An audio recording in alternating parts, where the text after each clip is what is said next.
Welcome back to another exciting episode on the show, Control or Be Controlled, podcast designed to help you start thinking differently and take control of your life. I remain your host, Darlington. My guest today is Alice Miles. Alice, welcome to Control or Be Controlled. Thank you for having me. All right. So, what if understanding domestic violence could begin long before someone reaches a crisis point? Our guest today, domestic violence affects people across every community, yet many victims and survivors remain unseen or undeserved. Our guest today is working to change that through education, advocacy, and lived experience. Alice Mike is a survivor, speaker, and advocate dedicated to educating diverse communities about domestic violence, trauma, and prevention. She began her speaking career at a teen dating violence as a teen dating violence spokesperson, recognizing that early education can be one of the most powerful tools for prevention. She has spent 7 years providing direct service to people in unhealthy and safe relationships, helping with safety planning and navigating resources. She also provides trainings and workshops for organizations and businesses to help them better understand and respond to domestic violence. Her advocacy specifically includes undeserved populations such as LGBTQIA plus survivors, male survivors, and military victims and survivors. In in 2000 in 2000 in 2021, she received the National Coalition Against Domestic Violence, our recognizing your Resiliency Media Award for our work raising awareness through media and public education. Alice, welcome to the show. Thank you for having me, Darlington, and for such a warm introduction as well. I'm excited to be here on Control or Be Controlled and diving into some of those more insidious and harder to catch signs of domestic violence and talking about all populations that are impacted by it. Okay, so Alice, take us back to the beginning.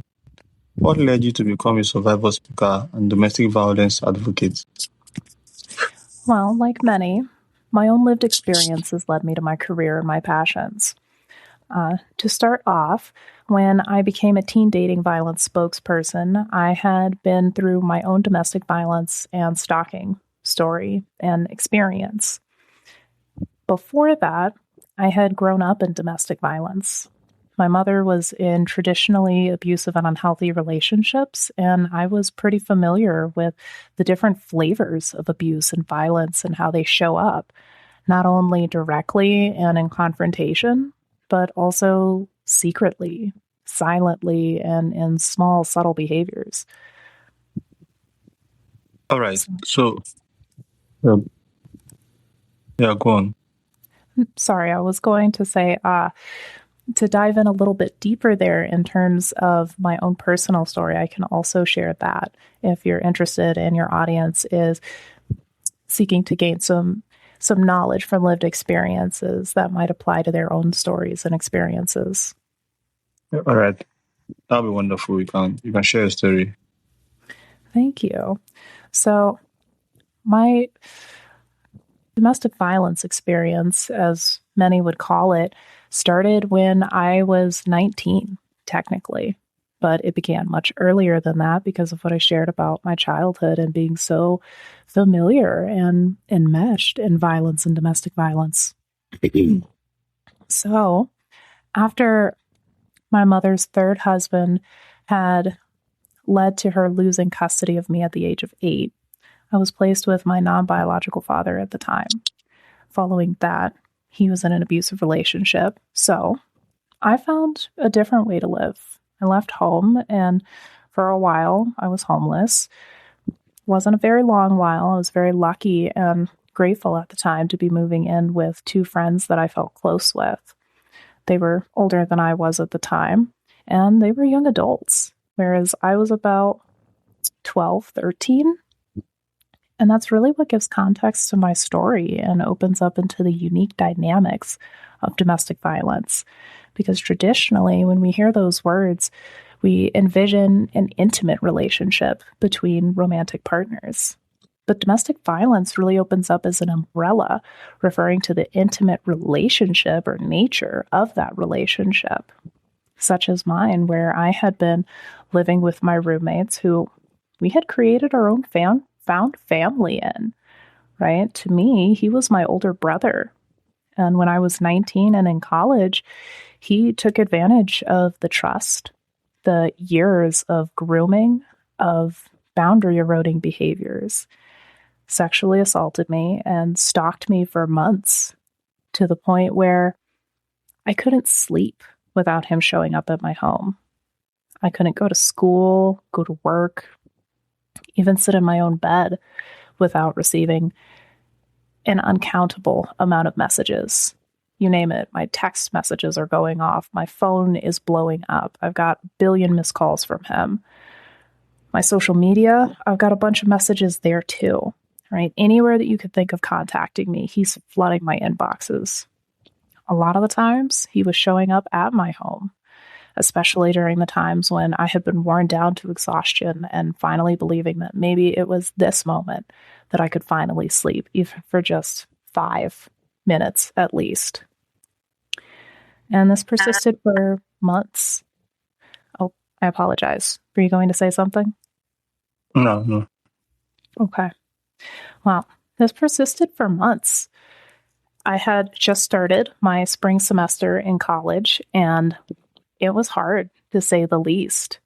Not only working with the police, reporting my assault, and trying to be as cooperative as possible with the investigation itself, but also trying to survive where he hadn't been immediately arrested, right? Stalking, harassment, sexual assault, these are all things that require a heavy burden of proof and evidence behind.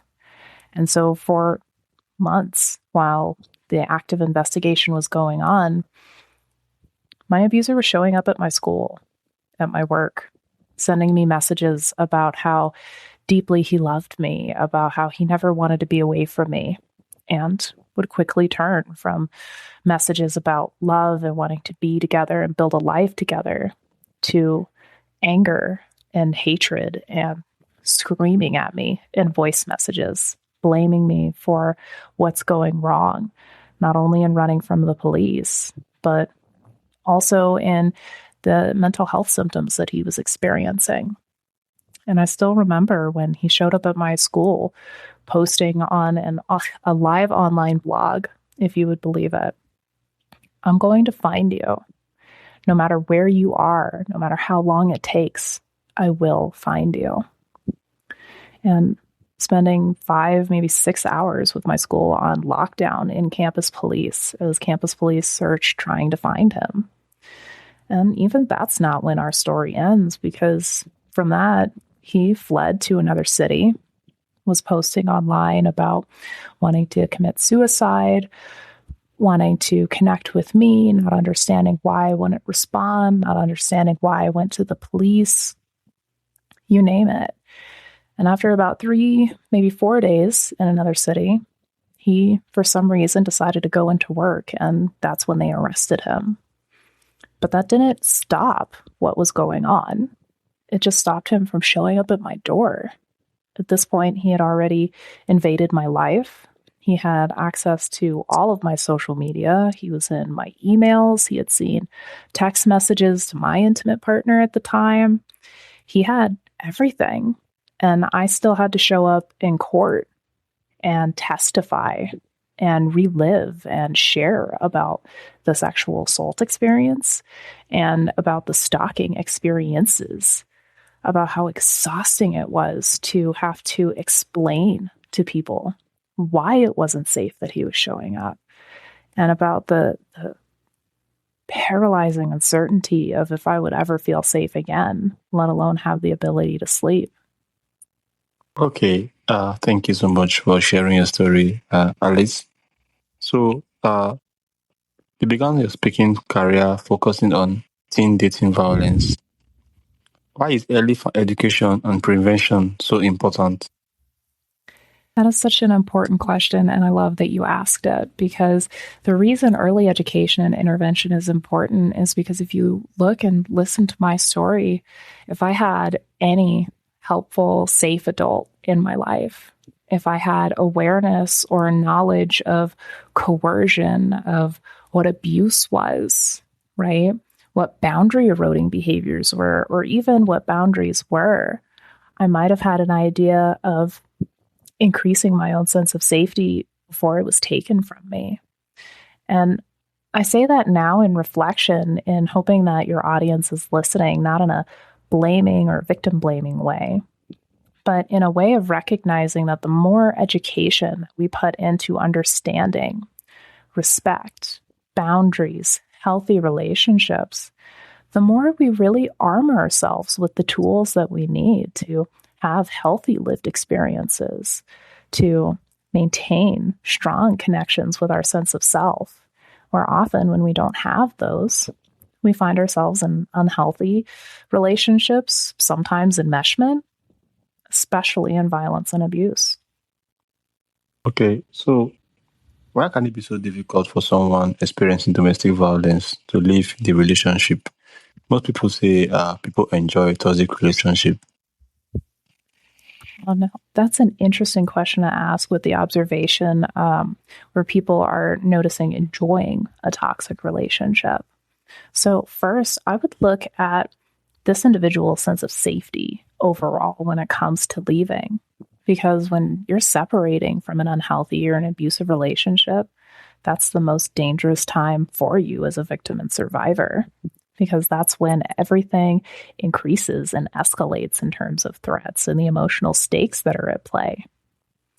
But beyond that, often when you're victimized, you've been isolated, right? Your social support system, your friends, your family, the people that you work with, your community. This person has cut you off from them, has blocked you from accessing them in some way, or has created such a fear that they won't believe you, that often taking that first step to leave is so terrifying that you don't know what's behind that door. Beyond that, separating when you share a life with somebody, whether it's an intimate partner or you're trying to separate yourself from family abuse, that takes a lot of resources, not only in the resources of the body, the energy, and our nervous system's capacity for change, uncertainty, even lack of predictability, right? But we also need finances. We need the ability to shift into a safe location. And many times that's challenged from being isolated and maybe not having control or access to finances independently.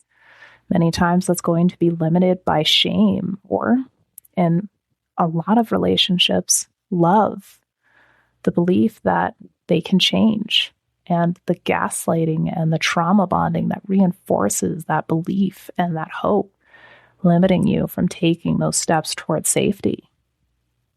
Wonderful, wonderful, Alice. So, how can friends, family members, co-workers, or neighbors recognize that someone may be experiencing abuse without putting that person at greater risk?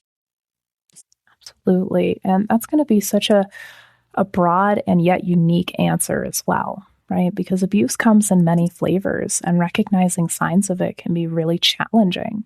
Sometimes it's obvious and direct in bruises, unexplained injuries, and a heightened startle response, right?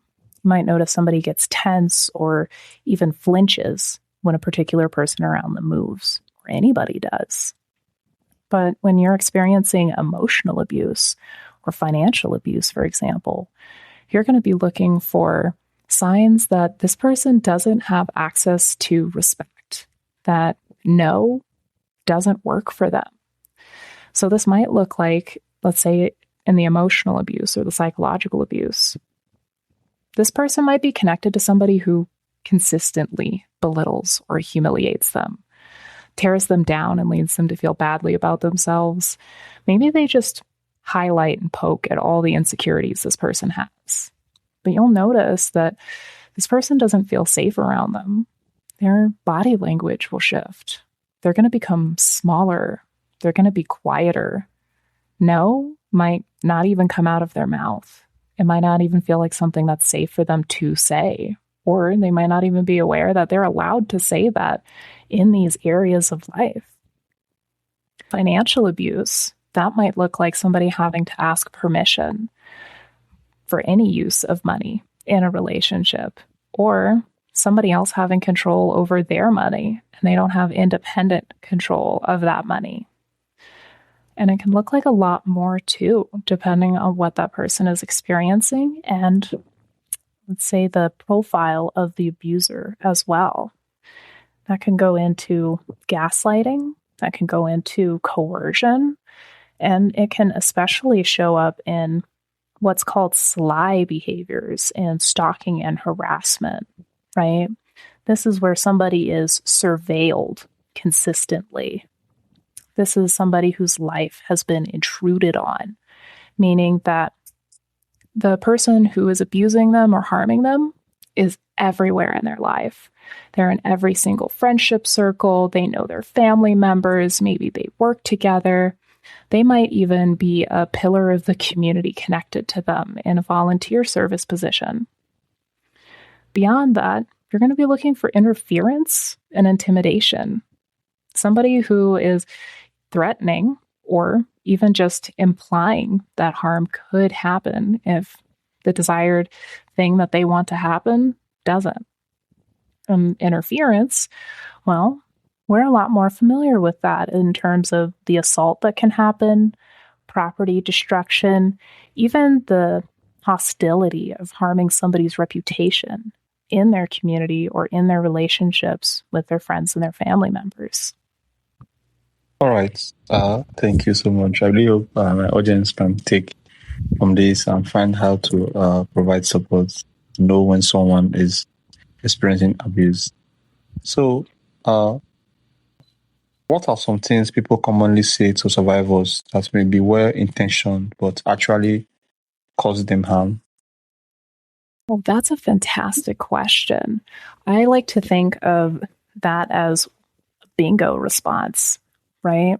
Something that when you're vulnerable or you're reaching out for help, you could fill out on a bingo card in how you were dismissed, invalidated, blamed, or led to believe that it was your fault. So we're all well-intentioned, and sometimes we don't know how the words that we say is going to land with somebody, right? But if you find yourself asking somebody what they did to lead to somebody else's extreme or explosive response, you might be contributing to victim blaming and shaming them for how they showed up in that moment. It may come across as curiosity or you're trying to understand the situation, but the more that you look into the actions, right, trying to understand the why of it all, well, the further you're pushing that person away. Okay, wonderful. So we will need to have emotional intelligence to be able to do this. Absolutely. Emotional intelligence is incredibly valuable when you're supporting somebody who's leaving or experiencing abuse, or you're interacting with a survivor.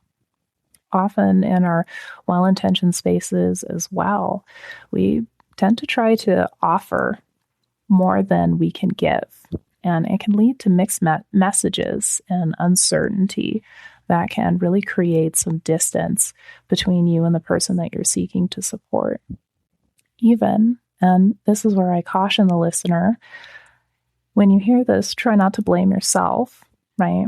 But a lot of the time when somebody is sharing that they're experiencing abuse, we have an automatic reaction. It's really hard to slow that down and stop it in the moment.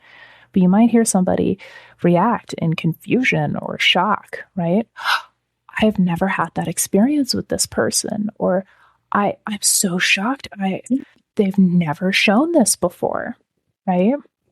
But in just that moment, that reaction, you don't realize that you're taking that person's voice away because you're also experiencing grooming and gaslighting, manipulation and coercion, and acting as what we may call a flying monkey, reinforcing those dynamics and especially those dynamics of abuse in the moment, reacting with that shock and that disbelief that this abuse couldn't have happened because you haven't witnessed it or experienced it yourself.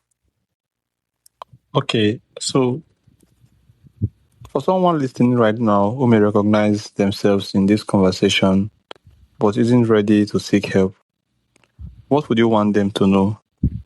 What I would want them to know is that when they are ready and they're seeking that help, the advocates are ready for you. So I would encourage calling the National Domestic Violence Hotline at 719-799-7233. When you speak with them, everything that you share is going to be confidential. They're going to be supportive. They're going to listen to you and your experience with warmth and care and compassion. And their biggest mission is to get you closer to safety. So I would encourage, as hard as it is, try to open up and be a little bit vulnerable and ask for the things that your body has learned aren't safe for you to need. Ask for the resources for a domestic violence shelter. Ask if there's a financial grant that can help you with moving into emergency housing. And for those who are listening who may be experiencing homelessness or are at risk of losing housing because they're seeking safety, I would encourage connecting to your city and finding the housing information system and completing what we call a vulnerability index, or VI-SPDAT for short. What that does is that puts you on the board for case managers who are working in housing support systems. They know that you need housing, and they are working for opportunities for you to get connected, whether it's through emergency housing, transitional housing, a shelter. They can connect you to more resources than you're aware that you can ask for. Okay, so what is one thing you wish every person understood about domestic violence and survivors? Oh, man, that is such a loaded question because I could respond with so many different answers. And I think one of the biggest things that I would repeat to anybody about domestic violence is that when you're experiencing it, when you're struggling to leave it, and people are asking those questions of, why can't you just leave? I want you to know this isn't a reflection of strength. This isn't a reflection of intelligence. This isn't a reflection of you not being worthy of love and safety and respect. This is a reflection of your nervous system and how it's learned and adapted to keep you safe as possible, especially while you're experiencing abuse. So when shame crops up and you're navigating the darkness and you feel like you're alone and you don't know where your voice is, I want you to listen and remind yourself that that echo is false. You are strong enough, but your nervous system has a limited capacity for threat and for how much it can hold at one time. So when you're tired, when you're scared, when you're worn down, please know that's your body working really hard to keep you safe, to keep you here. And it means that you are that much closer to getting your safety and having your voice heard. Okay, Alice, thank you so much. So, before you go, is there a question you wish I would have asked you that I have not asked you? Maybe something you would like to share with my audience? Yeah, I would have loved a question around boundaries, right? How we learn to have them and how we learn to take them away. And especially getting deeper into understanding what coercion looks like, what it sounds like, and how people are impacted in different populations. For example, the male community.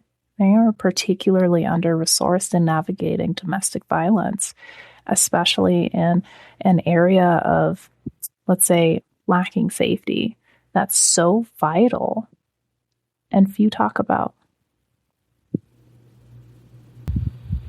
Okay, wonderful, Alice. Thank you for sharing your lived experience, professional perspective, and advocacy work with us. Today's conversation reminds us that domestic violence is not limited to one type of person, relationship, or community, and that awareness, education, and early intervention can make a meaningful difference.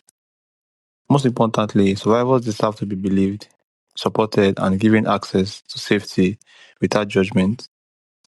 So if you or someone you know is experiencing domestic violence, consider reaching out to a qualified local domestic violence service or crisis organization for confidential support and safety planning.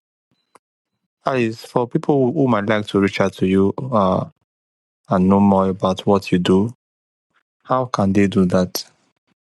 For anyone who's listening and looking to connect and reach out more, you can reach me at coffeetalkllc.com or coffeetalkllc@outlook.com. It's my website and my email, and I'm open to those who are seeking to learn more about domestic violence, the dynamics, and especially how to support survivors in navigating them and increasing access to resources.